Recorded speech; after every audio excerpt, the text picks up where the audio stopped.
Yo people, welcome back to the YouTube channel. You already know what time it is. It's time for another video. Big up your damn selves in the building. Make sure you smash up the likes every single damn time and subscribe if you are new. It's time to talk about the man who's been on a mission, who's manifested the magic, Cole Palmer, as you know him as Cold Palmer.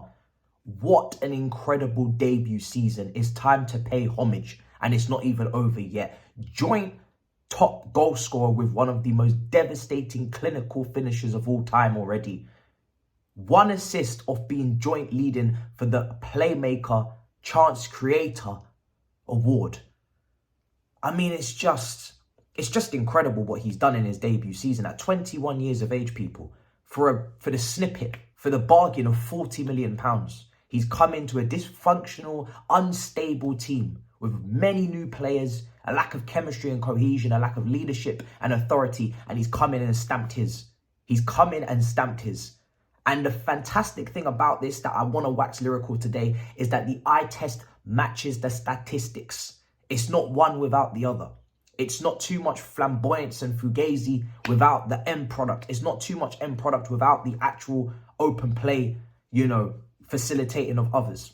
It's everything all together. It's those little flicks, those little nutmegs, those half spaces, those where he just plays those beautiful passes, connects the dots. It's the vision to play that clipped pass for Sterling's header against Burnley. That clipped pass for Jackson, for Cucurella. This guy set up 2 chances for Gallagher in the cup final.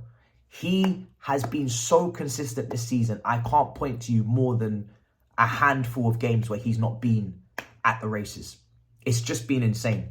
And of course, we have to talk about the pressure moments. We have to talk about playing against your old club in Manchester City, your old manager in Pep, and taking that penalty in the last minute, the composure to do so. Whether it's that moment or it's last night where you've got 2 guys bickering, trying to take that penalty off you and still staying calm and composed to take that penalty and score that as well. He'll take it when we're 4-0 up, and he'll take it when we're 3-4 down. He'll step up with 82 seconds to go on the clock against Manchester United and bag 2 goals. He'll step up when it's needed against Arsenal at home and score. In the false 9, playing out of position, holding up the ball, playing a completely different role. We've seen him play left wing at Manchester City last season against us in the Cup. We've seen him play right wing for us this season. Now we see him in the 10. Versatile. Versatility at its best. All across the front line, he's given numbers. He's given contribution. We know where he's best, but he's able to play in other areas if need be. He's going to be able to facilitate any attacker that wants to rise with him, whether it's Noni Madueke, whether it's Kenji Pires in a couple of years, whether it's Angelo. It doesn't matter who it is, he is facilitating for them. It's insane. It's absolutely insane, people. I want to go through some of those moments because Manchester United at home. Manchester United at home. We were down and out, 3-4. I was going for a leaky piss, bruv. I was trying to move on from the madness because I thought we're going to lose again. It's going to be Manchester United doing the double over us. And this guy steps up, takes responsibility. You can never take enough responsibility for me. You can, in a team like this, thankfully we even had the manager take some responsibility and say, do you know what? I've told them who the penalty taker is now. Those quotes were fantastic to see. It's come far too late, but at least it's here. Lateness is greatness. This guy's even been robbed of more goal contributions with 3v1s. Sterling not playing passes, penalties being taken away. It reminds me of a certain Chelsea legend.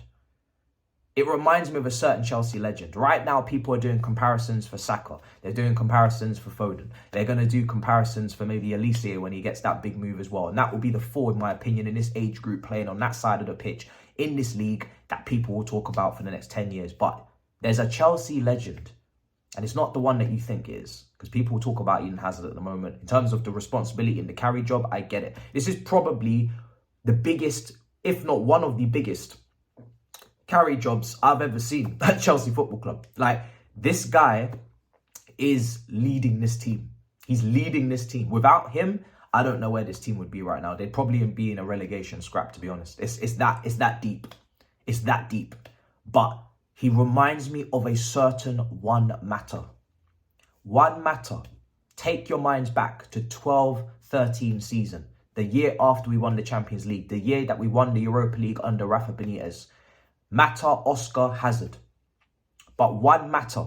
20 goals, 34 assists in 64 games. It was an incredible season.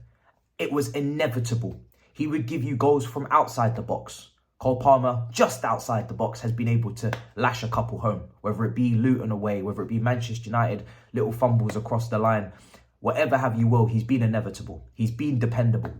That's what Juan Mata was in that season. He was there week in, week out, giving you goals, giving you assists, giving you chances created. Not to forget, Fernando Torres was leading the line that season in the Premier League. We all know he missed a bag of chances from Juan Mata's crosses.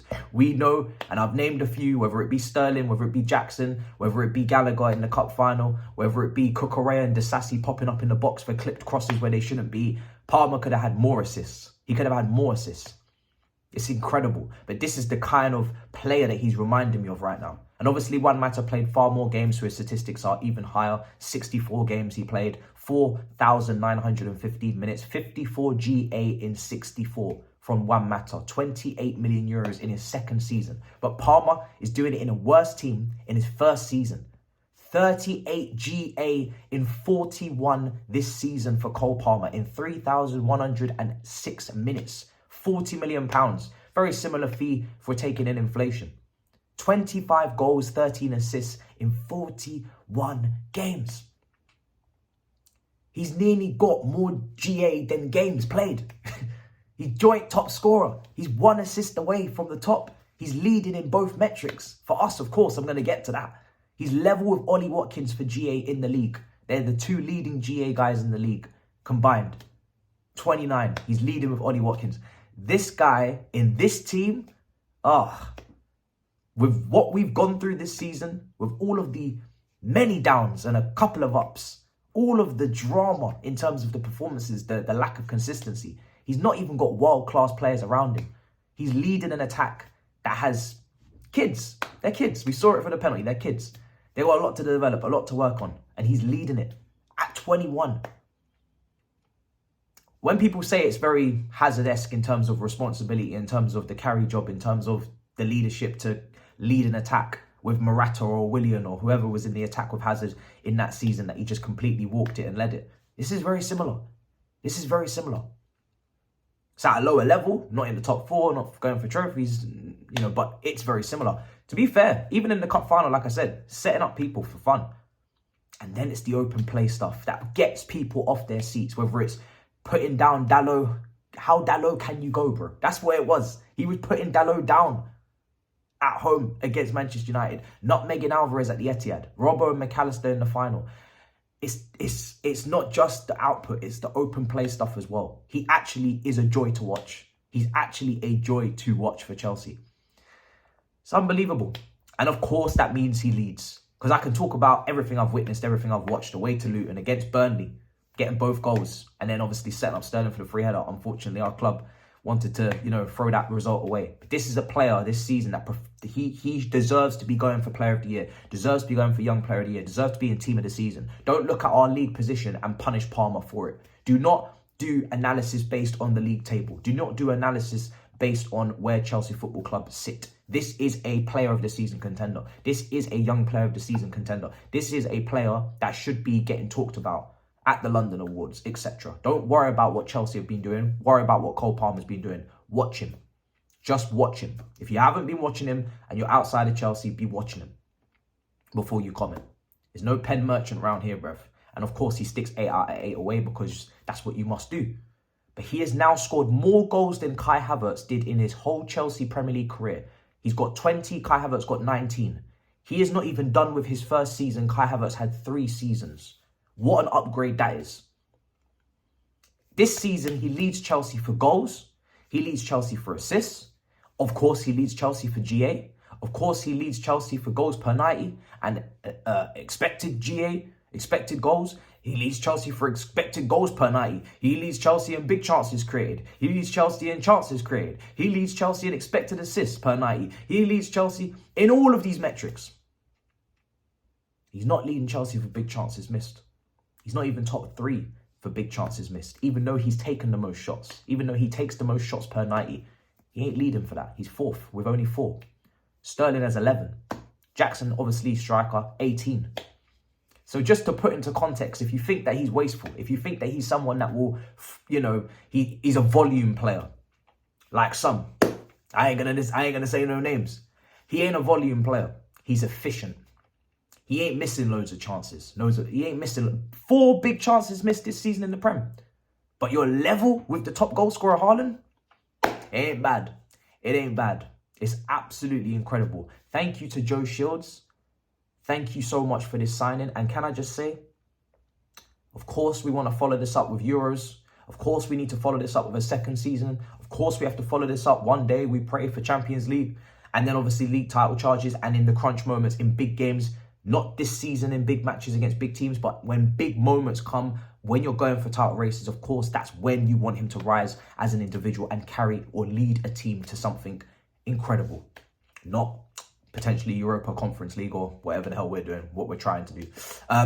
But this, to finish off this video, the board will be tested on this player.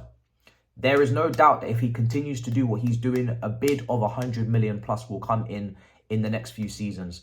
And you will be tested as to whether you are trying to build a top team or you are trying to build a profit machine.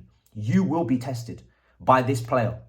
There will be a few others, but this player in particular could give you 3 times what you paid. So that is when we will see if you want to win or if you want to win on the finances. We will be there. So don't go anywhere. But guys, make sure you smash up the likes. Make sure you subscribe. I had to do some Cole Palmer prop because this kid has been sensational. He's the reason why I'm awake. He's the reason why I sleep. He's the reason why I eat. He's the reason why I dream. He's the reason why I drink. In a good way. So, like I said, smash up the likes. Make sure you subscribe. And I'll see you guys next time. In a bit, people. Peace.